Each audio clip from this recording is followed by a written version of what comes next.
Welcome to Nanak classes. दोस्तों, Nanak classes के YouTube channel पे आपका स्वागत है। आज है 12 जून और 12 जून 2023 के जितने भी most important Rajasthan current affairs के क्वेश्चन बनते हैं, आज हम उनका डिस्कस करेंगे। पूरा वीडियो ध्यान से देखना और लास्ट में मैं आपसे क्वेश्चन पूछूंगा जिनके जवाब आपको कमेंट बॉक्स में देने हैं। आज हम पढ़ेंगे प्रदेश के 7 जिलों में खेल अकादमियों की मंजूरी, राज्य स्तरीय कला महोत्सव का आयोजन और पर्यटन विभाग की 2022-23 की वार्षिक प्रगति रिपोर्ट में राजस्थान के अंदर कितने पर्यटक आए, पूरी विस्तृत चर्चा इस वीडियो के माध्यम से करेंगे।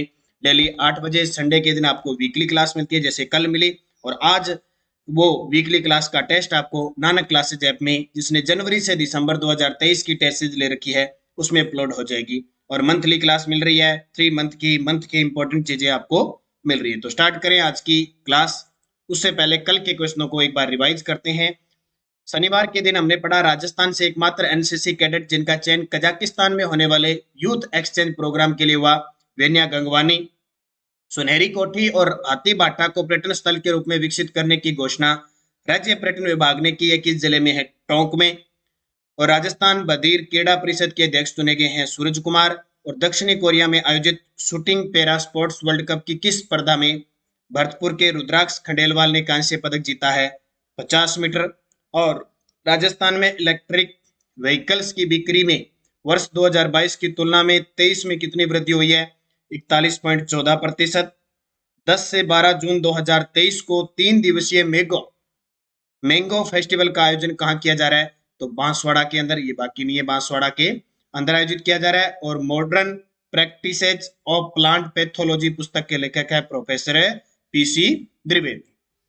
तो ये थे यस्टरडे रिवीजन। अब स्टार्ट करते हैं आज की क्लास। एक बार सभी प्यारे विद्यार्थियों को मेरा प्यार भरा नमस्कार, गुड मॉर्निंग, राधे राधे, जय सिया राम। तो स्टार्ट करें आज की क्लास। पहला प्रश्न देखो, शहरी विकास मंत्रालय भारत सरकार की इकाई आईबीसी यानी इंडियन बिल्डिंग्स कांग्रेस ने हाउसिंग बोर्ड के किन 4 प्रोडक्ट्स को एक्सीलेंस इन बिल्ट एनवायरनमेंट के लिए सम्मानित किया है। यानी ऐसे 4 प्रोजेक्ट है वो बनाए गए हैं, उनका निर्माण किया गया पर्यावरण को ध्यान में रखते हुए कि पर्यावरण को किसी प्रकार का नुकसान न हो, उसके लिए उन 4 प्रोजेक्ट को भारत सरकार की जो आईबीसी है, इंडियन बिल्डिंग कांग्रेस ने सम्मानित किया है। वो है, एक तो जयपुर में सिटी पार्क है, बड़ा ही गजब का फिलहाल कहा जा रहा है। कोचिंग हब जो प्रताप नगर में है, चौपाटी। और शिक्षक प्रहरी आवास योजना, ये चारों योजना राजस्थान आवासन मंडल के द्वारा, हाउसिंग बोर्ड के द्वारा तैयार की गई है। स्टार्ट काम हो चुका है इनका। इनके लिए इन्हें केंद्र सरकार के शहरी विकास मंत्रालय द्वारा इंडियन बिल्डिंग कांग्रेस ने सम्मानित किया। तो उपयुक्त सभी। और ये आपके सामने मैंने जो तस्वीर दिखाई है, वो तस्वीर बड़ी ही खास है, जो पिछले 2 सालों से इस बोर्ड को 20 से 21 अवार्ड दिला चुकी है। वो है पवन अरोड़ा, हाउसिंग बोर्ड के चेयरमैन पवन अरोड़ा। क्या मुस्कान है इनकी, इसी मुस्कान के तहत ये हाउसिंग बोर्ड के चेयरमैन के रूप में काम कर रहे हैं, पूरी टीम को साथ लेके काम कर रहे हैं। ये दिखा रहे हैं कि मेहनत अगर कोई करता है सच्चे दिल से, और मेहनत जो बंदा कर रहा है, निरंतर कर रहा है, क्योंकि आपको मेहनत करना है, आपको झोंकना पड़ेगा अपने आप को।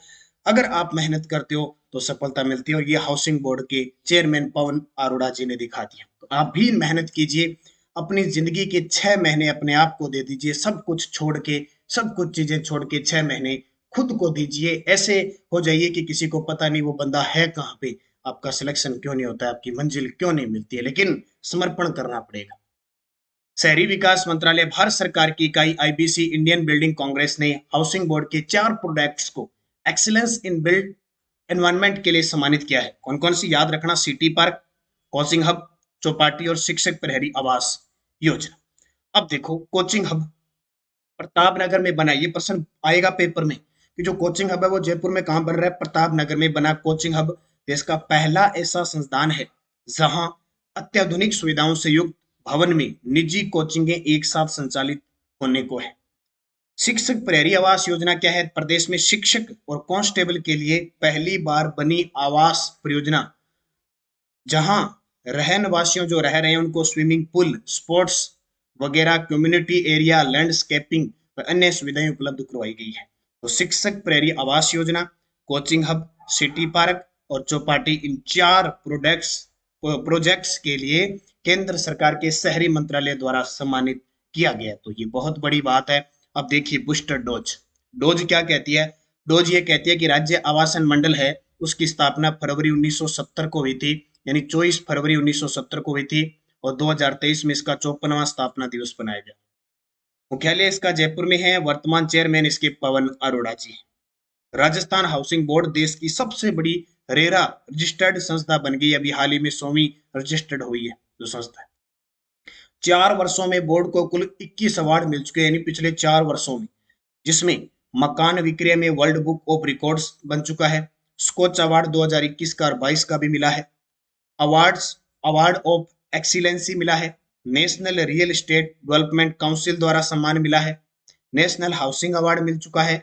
आईबीसी और star of governance gold award और नरेडको द्वारा दिए गए रियल एस्टेट कॉन्क्लेव जैसे प्रतिष्ठित अवार्ड मामला है। और कल परसों मैंने आपको बताया था मलेशिया की तरफ से भी अवार्ड दिया गया। मलेशिया सरकार ने भी हमारे राज्य आवासन मंडल की प्रशंसा की और अवार्ड दिए। तो इतने अवार्ड पिछले 4 सालों में 21 अवार्ड ले चुके हैं और धनाधन अभी भी काम चल रहा है। आने वाले समय में कितने अवार्ड देंगे ये भी सोचेंगे नहीं। तो मेहनत का ये फल है।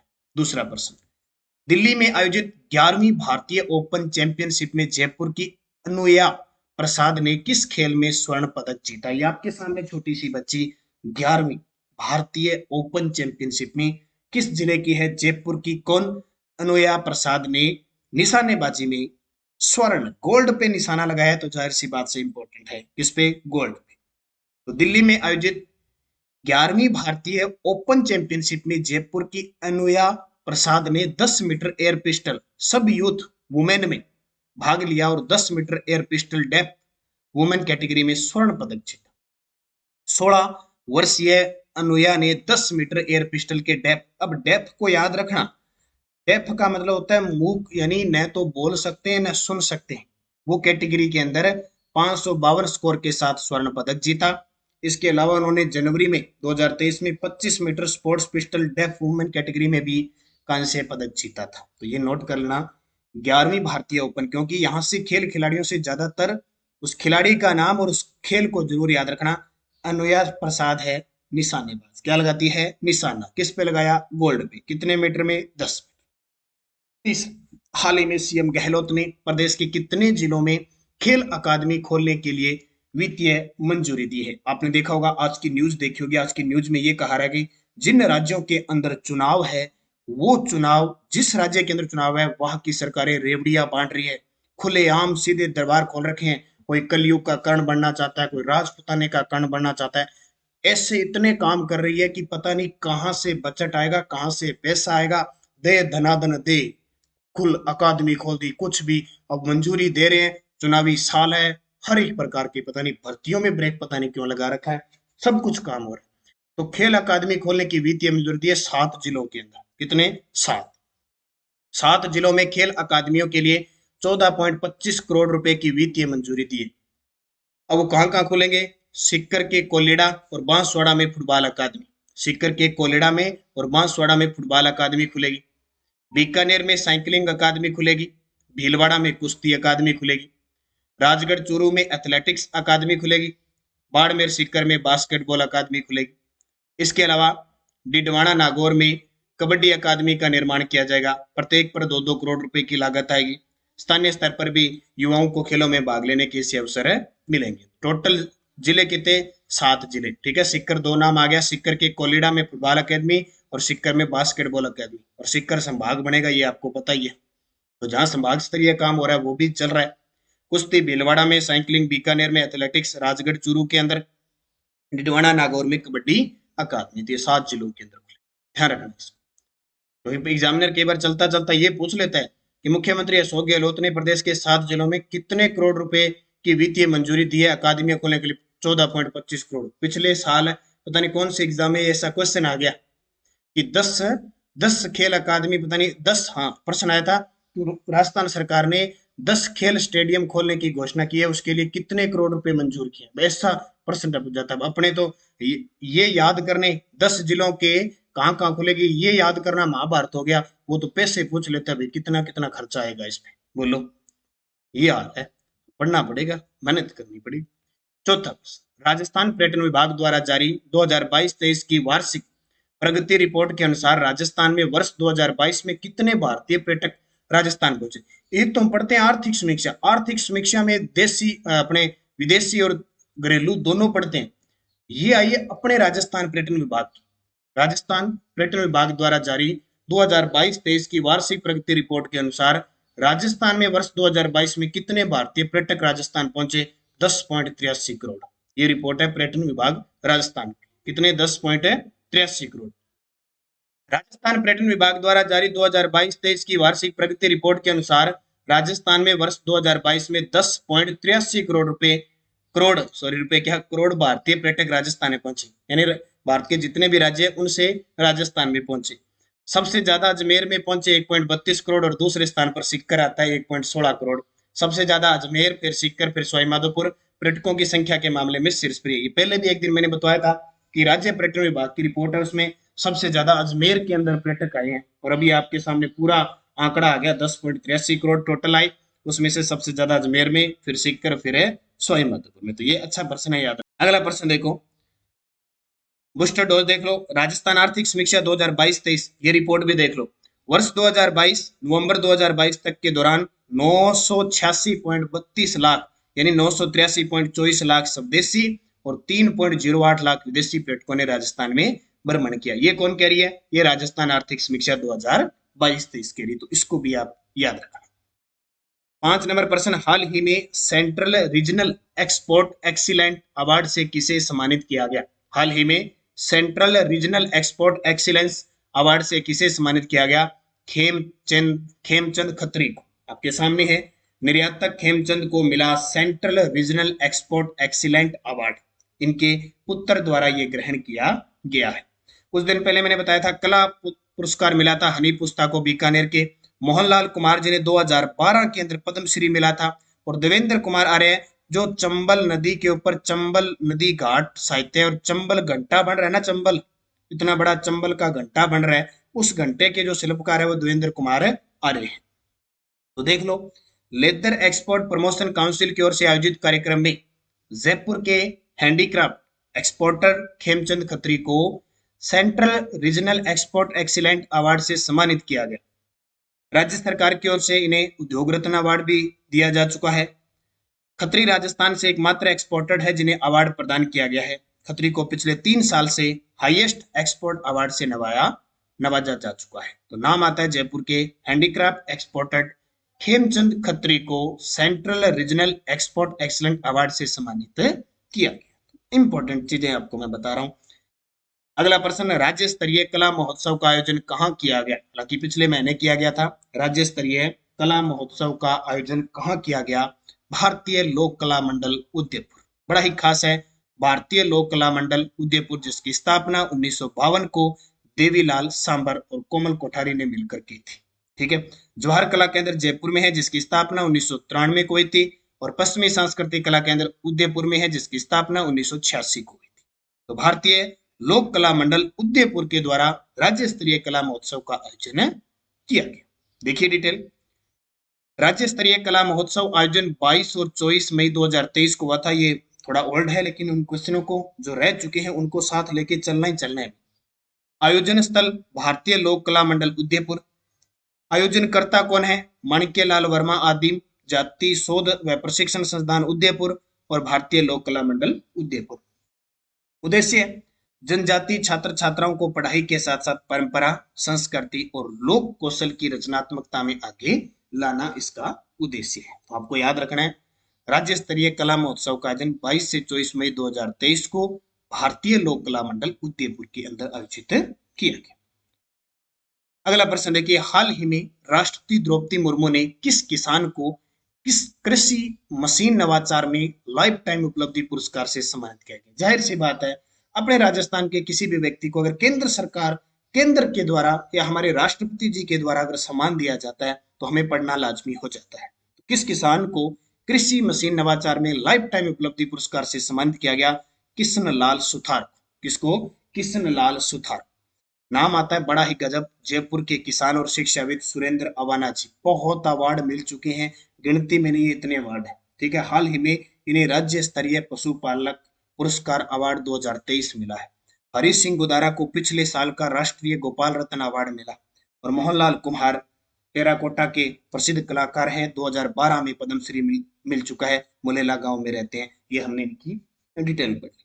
अब किशन लाल सुथार को कृषि मशीन नवाचार में लाइफ टाइम अवार्ड क्यों मिला? कि ये बीकानेर के हैं, बीकानेर के गांव दुलचासर के किसान है किशन लाल सुतार। इन्हें कृषि मशीन नवाचार में लाइफ टाइम उपलब्धि पुरस्कार से सम्मानित किया गया है। सुथार ने क्या किया है, किशन लाल जी ने क्या किया है, मूंगफली का दाना निकालने की मशीन बनाई है। और बीकानेर साइड में सबसे ज्यादा मूंगफली होती है, और बीकानेर का लूणकन शहर में इतनी मूंगफली होती है कि इसे राजस्थान के राजकोट की संज्ञा दी गई है। ठीक है, मूंगफली एक खरीफ की फसल है, जो यानी पौधा होता है, अंदर जड़ों के अंदर मूंगफली इसकी लगती है। मूंगफली जिसे गरीब का बादाम भी कहते हैं, सर्दियों के अंदर खाने के कुछ नजारे इसके अलग ही होते हैं। ठीक है, तो मूंगफली का दाना निकालने की मशीन बनाई है। इस नवाचार के लिए राष्ट्रपति द्रौपदी मुर्मू जी ने सम्मानित किया, ये याद रखना है। पीडीएफ आपको टेलीग्राम पे मिल रही है, नानक क्लासेस शिवसर नाम से। 2 चैनल है टेलीग्राम, एक तो नानक क्लासेस शिवसर नाम से, इसमें आपको इस क्लास की क्विज भी मिलती है, इसकी आपको शाम को पीडीएफ भी मिलती है, और एक पोस्टर हम जो ये क्लास देते हैं इसका रोज वन लाइनर पोस्टर मिलता है। एक हमारा चैनल है नानक क्लासेस शिवसर सर, जो ऑफिशियल है, 1 लाख प्लस विद्यार्थी जुड़े हुए। इसमें आपको ये पोस्टर प्लस किसी का भी रिजल्ट आ गया, किसी आंसर की आ गई, कोई भी सूचना आ गई, किसी भी भर्ती की सूचना, तो इसमें आपको मिल जाती है। तो दोनों ज्वाइन करके रखो ताकि पल पल की खबर आपको मिलती। बस आप निरंतर अध्ययन करो, जुड़े रहो, हर चीज से अपडेट रहो। आजकल डिजिटल जमाना है, उससे जुड़े रहना बहुत जरूरी है, जागरूक रहना बहुत जरूरी है। आप मेरे फेसबुक पेज पर भी ज्वाइन हो सकते हो, नानक क्लासेस शिवसर नाम से मेरा फेसबुक पेज है। यहाँ भी मैं तुरंत प्रभाव से आपको उससे भी पहले सूचना यहाँ पे उपलब्ध करवा रहा हूँ, तो जरूर ज्वाइन कर लेना नानक क्लासेस शिवसर नाम से पेज फेसबुक पे जाके। बाकी आपने ज्वाइन कर रखा है, निरंतर आप अध्ययन कर रहे हो। पिछले वीडियो का क्वेश्चन मैंने पूछा था, सेफ्टी इंडेक्स 2023 में राजस्थान को देश में कौन सा स्थान मिला? तो 8वां स्थान मिला। सारे विद्यार्थी कमेंट में जवाब दिया करो, ये आपका गृह कार्य होता है। क्वेश्चन फॉर यू, सुनहरी कोठी और हाथी बाटा को पर्यटक स्थल किस जिले में है? एक तो सुनहरी कोठी और एक हाथी बाटा, दोनों पर्यटक स्थल किस जिले में है? झुंझुनू, भरतपुर, बाड़मेर, टोंक। सही जवाब आना चाहिए सभी विद्यार्थियों का। और यस्टरडे डोज क्या थी? अकबर की अधीनता सर्वप्रथम मारवाड़ के किस शासक ने स्वीकारी थी? मोटा राजा उदय सिंह, इसने स्वीकारी, चंद्रसेन का भाई था। इसको उदय सिंह ने अकबर ने उदय सिंह को मोटा राजा की उपाधि दी। उदय सिंह ने अपनी पुत्री जोधाबाई, या इतिहास में भानुमति भी कहते हैं इसको, अब अकबर के पुत्र जहांगीर से शादी की थी, जिसे पुत्र उत्पन्न हुआ खुर्रम। खुर्रम जो शाहजहां के नाम से गद्दी पर बैठा। गिरी सुमेल का युद्ध हुआ 5 जनवरी 1544। इस युद्ध में जेता कुप्पा मारे जाते हैं। शेर शाह सूरी बड़ी मुश्किल से जीता और कहता है कि मैं मुट्ठी भर बाजरे के लिए हिंदुस्तान की बादशाहता खो देता। राव चंद्रसेन का जन्म किस वर्ष हुआ? 1541 में, और मृत्यु हुई 1581 में। गद्दी पर बैठा 1562 में। किसका पुत्र था? मालदेव का। हसमत वाला मालदेव को भुला बिसरा राजा, मारवाड़ का प्रताप का अग्रगामी, the forgotten hero of Rajasthan कहते। गुड़ला उत्सव की शुरुआत जोधपुर के किस शासक के काल में हुई? राव सातलदेव, जो 1492 में कोसाणा के युद्ध में घायल होने के बाद इसकी मृत्यु हो जाती है। चैत्र कृष्ण अष्टमी को गुड़ला महोत्सव, त्योहार, गीत सब आयोजित होते हैं। जसवंत सिंह राठौड़ को किस मुगल राजा ने महाराजा की उपाधि दी? शाहजहां ने। जसवंत सिंह राठौड़ 1438 से लेकर 1478 तक गद्दी पर बैठते हैं। 78 में निसंतान मृत्यु होती है, और 1479 में अजीत सिंह का जन्म होता है, जो औरंगजेब के जाल में फंस जाता है। औरंगजेब इसको जाल में, चंगुल में फंस जाता है। वीर दुर्गादास राठौड़ और गोरादहे इनको बचाती है। जसवंत सिंह राठौड़ को महाराजा की उपाधि शाहजहां ने। ये क्वेश्चन थे, बहुत सारे विद्यार्थियों ने शानदार जवाब दिए, उन सभी को हार्दिक शुभकामनाएं। अब आपके लिए नेक्स्ट डोज, टोंक के मुस्लिम राज्य के संस्थापक कौन था? ये प्रश्न कहां से आ रहे हैं? ये शाम 9 बजे की जो मैं आपको क्लास दे रहा हूँ राजस्थान अध्ययन की, उसमें से आ रहे हैं, क्योंकि नानक क्लासेज ऐप में टेस्ट सीरीज चल रही है, भूगोल, इतिहास, कला, संस्कृति की एक पूरी सीरीज चल रही है। एक सीरीज खत्म होगी, दूसरी स्टार्ट होगी 31 दिसंबर 2023 तक। वैलिडिटी है सिर्फ 200 रुपए। रोज 5 से 6 बजे के बीच संडे को छोड़कर टेस्ट आता ही आता है, पूरा शेड्यूल डाला हुआ है। और उसी क्लास को मैं 9 बजे की क्लास में लेता हूं, ताकि आप दोबारा उसकी व्याख्या सुन सको। और उन्हीं 5 प्रश्नों में से, यानी 25-30 प्रश्नों में से 5 प्रश्न मैं नेक्स्ट डोज में लेके आता हूँ। तो टोंक के मुस्लिम राज्य के संस्थापक। भरतपुर में जाट राज्य की स्थापना किस जाट नेता द्वारा की गई? करौली के यादव वंश का संस्थापक कौन था? आमेर के कछवा वंश की राजधानी स्थापना किसने की? और मीनाकारी के प्रसिद्ध टोंक में सुनहरी कोठी का निर्माण किसने करवाया? पांचों के जवाब मुझे कमेंट करके शानदार तरीके से देना है, ताकि आप निरंतर प्रवाह के साथ मेरे साथ चल सको, और मेरे साथ अगर निरंतर चलोगे तो सफल जरूर होगे। हमारी नानक क्लासेज ऐप में चल रही कांस्टेबल की टेस्ट सीरीज चल रही है, एसआई की टेस्ट सीरीज चल रही है, तृतीयक श्रेणी मेंस एग्जाम के लिए रिकॉर्डेड ऑनलाइन क्लासेस शुरू हो चुकी है, और मेंस एग्जाम के लिए टेस्ट सीरीज शुरू हो चुकी है। असिस्टेंट प्रोफेसर की टेस्ट सीरीज है, पीटीआई थर्ड ग्रेड की फर्स्ट पेपर और सेकंड पेपर दोनों की चल रही है, फर्स्ट ग्रेड सेकंड ग्रेड की टेस्ट सीरीज है। फेसबुक ज्वाइन कर लेना। और ये है जनवरी से दिसंबर 2023 करंट। डेली करंट मिलता है आपको ये क्लास का, वीकली मिलता है, मंथली मिलता है। आज आपको 12 जून का भी टेस्ट इसमें मिलेगा और वीकली टेस्ट में मिलेगा, और फिर मंथ पूरा होने के बाद मंथली टेस्ट और मंथली पीडीएफ होती है। तो ये तो सारे विद्यार्थी कोई चूकना नहीं है, ये टेस्ट सीरीज तो आपको लेनी है पूरे 1 साल तक, आपको डेली अपडेट इसमें राजस्थान करंट की। और मैं नहीं मानता कि अगर किसी ने ये करंट पढ़ लिया, वीकली पढ़ लिया, मंथली, और जल्दी 25 जून के बाद हमारी बुक आने वाली है, उनको पढ़ लिया, तो करंट का प्रश्न गलत नहीं होगा। जितने भी आगे, ऐसे नहीं 2 आगे तो 2 आएंगे, 5 आगे तो ऐसे नहीं, कोई एग्जाम ने डाले नहीं फिर आपके दोगे सर प्रश्न तो आए नहीं। तो हम पेपर बढ़ाने वाले नहीं है, अपने पढ़ने वाले हैं, पढ़ाने वाले हैं। पेपर पढ़ाने वाला एक्सपर्ट है, एग्जामिनर है। आपको पता ही एक्सपर्ट कैसे है? एक्सपर्ट वही है जो 150 प्रश्नों में से 5-5, 6-6 प्रश्न है डिलीट कर देता है। आजकल ऐसे एक्सपर्ट है। तो हमें निरंतर मेहनत करनी है अच्छे तरीके से, हमें सफल होना है, बस एक ही हमारा एक ध्येय है। तो धन्यवाद। जय हिंद, जय भारत, जय राजस्थान।